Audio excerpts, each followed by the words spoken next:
नमस्कार सगळ्यांना, माझ्या चॅनलमध्ये तुमचं स्वागत आहे। तर भरपूर दिवस झाले माझे व्हिडिओ तुमच्यापर्यंत येत नव्हते, कारण काही कारणास्तव मला व्हिडिओ टाकणं जमत नव्हतं, म्हणून मी आता 2-3 दिवस झाले तुमच्यासोबत व्हिडिओ शेअर करते। तर म्हटलं चला चांगल्या दिवसापासूनच तुमच्यासोबत हा एक व्हिडिओ शेअर करावा। माझ्याकडे हळदी कुंकू झालं होतं आणि माझ्या मुलीचं बोरनान झालं, त्यानिमित्ताचा हा व्हिडिओ मी काढला होता। अशा पद्धतीने मी इथे तयारी केलेली आहे, छोटी का होईना माझ्याकडून जेवढी तयारी जमेल तेवढी केली आहे। माझ्या मुलीचं पहिलं बोरनान होतं त्यावेळेस खूप मोठी तयारी केली होती, सगळी सजावट केली होती। आता म्हटलं जसं जमेल तसं करावं, कारण मुलांचा आनंद हा छोट्या छोट्या गोष्टींमध्ये असतो, तोच आपण शोधतो आणि तेच आईवडिलांचं कर्तव्य आहे असंच मला वाटते।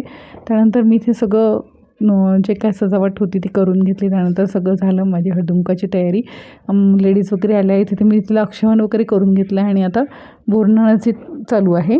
मी तिच्या डोक्यावर चॉकलेट, गोळ्या, बिस्किट्स, मुरमुरे वगैरे हे सगळं टाकते आहे।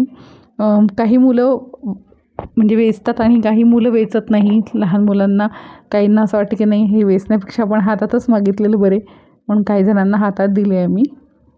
आणि मुलांना जी वेगळीच मजा असते चॉकलेट गोळ्या स्वतः मिळवण्यात, कारण याच्यामध्ये स्वतःचेच कष्ट जास्त असतात असं वाटते।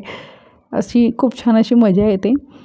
आणि तुम्हाला कसं वाटते हे व्हिडिओ मला नक्की सांगाल कमेंट करून, कारण की एक छोटासा व्हिडिओ जरी बनवायचा म्हटलं तरी खूप कष्ट लागतात त्याच्यासाठी। कसं वाटतं तुम्हाला हा व्हिडिओ?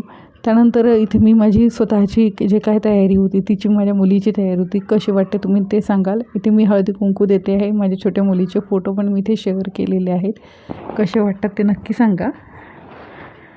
त्यानंतर इथे माझ्या मैत्रिणींनी मला उखाणे वगैरे घ्यायला सांगितले होते, 5-6 जणी मिळून सगळ्यांनी सांगितले एक एक वेगवेगळे उखाणे की तुम्ही ते उखाणे पण घेतलेले आहेत वेगवेगळे।